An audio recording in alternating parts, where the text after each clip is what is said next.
ശ്രീ കൃഷ്ണദാസ് നോക്കൂ, പത്മജയെ മുന്നിൽ നിർത്തിയാൽ ബിജെപിക്ക് സുഖമായി 3ാം സ്ഥാനത്തേക്ക് പോകാം, തന്റെ ജോലിഭാരം കുറയും എന്നാണ് മുരളീധരൻ പറയുന്നത്. അപ്പോൾ പത്മജയെ ഏറ്റെടുത്തത് വേലിയിലിരുന്ന പാമ്പിനെ എടുത്ത് തോളിൽ വെച്ചതുപോലെയാകുമോ? ഇത് തൃശൂർ മണ്ഡലത്തെ ഉദ്ദേശിച്ചാണ് പറഞ്ഞതെങ്കിൽ അദ്ദേഹത്തിന് തെറ്റിപ്പോയി.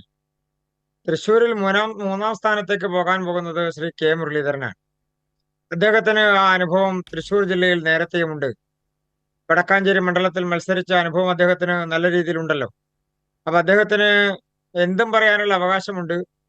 ഏതു തരത്തിലും ആളുകളെ ആക്ഷേപിക്കാനുള്ള അവകാശം മുരളീധരനുണ്ട്. അദ്ദേഹത്തിന്റെ സഹോദരിയെ തന്നെ അദ്ദേഹം കഴിഞ്ഞ ദിവസങ്ങളിൽ വിശേഷിപ്പിച്ചിട്ടുള്ള വാക്കുകൾ നമ്മളെല്ലാം കേട്ടിട്ടുള്ളതല്ലേ.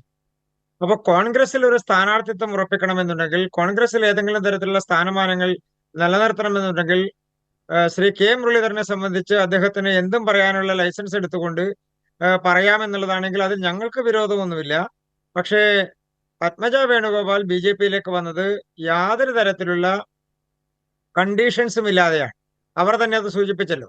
അവർ BJP-യിലേക്ക് വരാൻ തീരുമാനിച്ചു, അവർ BJP-യുടെ അംഗത്വം എടുത്തു, BJP-യുടെ പ്രവർത്തനത്തിന്റെ ഇവിടെ മുരളീധരനും കുറിച്ചല്ല പറയുന്നത്. തെരഞ്ഞെടുപ്പ് പ്രചാരണത്തിൽ പത്മജയെ തൃശൂർ മണ്ഡലത്തിൽ നിങ്ങൾ മുന്നിൽ നിർത്തുകയാണെങ്കിൽ, അല്പം മുമ്പ് വസന്ത് പറഞ്ഞല്ലോ കരുണാകരന്റെ ലെഗസി ആ നിലയിൽ ആ മണ്ഡലത്തിൽ ഉപയോഗിക്കപ്പെടുമെന്ന്. അപ്പോൾ അങ്ങനെ ഒരു ലക്ഷ്യമുണ്ടെങ്കിൽ പത്മജയെ മുന്നിൽ നിർത്തിയാൽ സുഖമായി തന്റെ ഇലക്ഷൻ പ്രവർത്തനം എന്നുള്ളതാണ് മുരളീധരൻ പറയുന്നത്. അങ്ങനെയാണെങ്കിൽ കരുണാകരന്റെ ലെഗസി ഉപയോഗിച്ച് മുരളീധരൻ ജയിക്കാൻ ശ്രമിക്കണ്ടേ? അവിടെ മുരളീധരന് ജയിക്കാനുള്ള സാഹചര്യം ഉണ്ടാവണ്ടേ? അതിനെ സംബന്ധിച്ച് മുരളീധരന് ധാരണയില്ലാത്ത കൊണ്ടല്ലേ അദ്ദേഹം ആ ലെഗസിയെ കുറിച്ച് പറയുന്നത്. അപ്പൊ അങ്ങനെയല്ലല്ലോ. അദ്ദേഹം ശ്രീ കെ കരുണാകരനെ തള്ളിപ്പറഞ്ഞ് എത്രയോ വട്ടം പാർട്ടി വിട്ടു പോയിട്ടുള്ള ആളാണ്. അത് ഇന്ന് ശ്രീമതി പത്മജ സൂചിപ്പിച്ചല്ലോ. ആ കരുണാകരന്റെ ലെഗസി അങ്ങനെ ഉണ്ടായിരുന്നു എന്നുണ്ടെങ്കിൽ മുരളീധരൻ കരുണാകരനെ വിട്ടു പോകുമായിരുന്നോ? കോൺഗ്രസ് വിട്ടു പോകുമായിരുന്നോ? അപ്പൊ അദ്ദേഹത്തിനെ സംബന്ധിച്ച്, അദ്ദേഹം പോയിട്ടുള്ള പാർട്ടിയെ സംബന്ധിച്ചും പിന്നീട് അദ്ദേഹം ബന്ധപ്പെട്ടിട്ടുള്ള മുന്നണികളെ സംബന്ധിച്ചെല്ലാം ശ്രീമതി പത്മജ എന്ന് സൂചിപ്പിച്ചല്ലോ. അപ്പൊ കേരളത്തിലെ രാഷ്ട്രീയ സാഹചര്യത്തിൽ മുരളീധരന്റേത് ഒരു താൽക്കാലികമായി വോട്ട് നേടാൻ വേണ്ടിയിട്ടുള്ള അടവ് മാത്രമാണ് എന്ന് അവരുടെ വാക്കുകളിൽ നിന്ന് വളരെ വ്യക്തമല്ലേ? പത്മജ വേണുഗോപാൽ അതല്ലേ എന്ന് സൂചിപ്പിച്ചത്.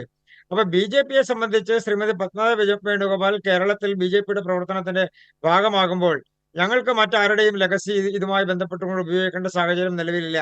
BJP-യെ സംബന്ധിച്ച് ഞങ്ങൾ കേന്ദ്ര ഗവൺമെന്റിൽ നടപ്പാക്കുന്ന വികസന പദ്ധതികളും കേരളത്തിലേക്ക് കൊണ്ടുവന്നിട്ടുള്ള വികസനവും അതോടൊപ്പം തന്നെ കേരളത്തിന്റെ രാഷ്ട്രീയ സാഹചര്യത്തിൽ ഉണ്ടായിക്കൊണ്ടിരിക്കുന്ന മാറ്റങ്ങളും. അങ്ങനെയാണെങ്കിൽ ശ്രീമാൻ AK ആന്റണിയുടെ ലെഗസി ഉപയോഗിക്കണ്ടേ ശ്രീ അനിൽ ആന്റണി?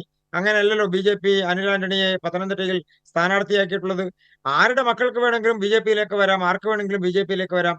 അവർ ആ രാഷ്ട്രീയം ഉപേക്ഷിച്ചുകൊണ്ട് അവരുടെ ആശയധാരയിൽ നിന്ന് മാറിക്കൊണ്ട് അവർ മറ്റൊരു ആശയവുമായി ബന്ധപ്പെട്ടുകൊണ്ട് പ്രവർത്തിക്കാൻ വേണ്ടി തീരുമാനിക്കുന്നു. അതിലെന്താ തെറ്റുള്ളത്? അങ്ങനെയാണെങ്കിൽ അനിൽ ആന്റണിയുടെ സ്ഥാനാർത്ഥിത്വത്തിൽ മറ്റെന്ത് മാനദണ്ഡമാണ് ഉള്ളത്? അതിലൊരു കൃത്യമായ മറുപടി ഇതിനു മുൻപ് BJP പറഞ്ഞിട്ടുള്ളതായി എനിക്ക് അറിയുകയുമില്ല.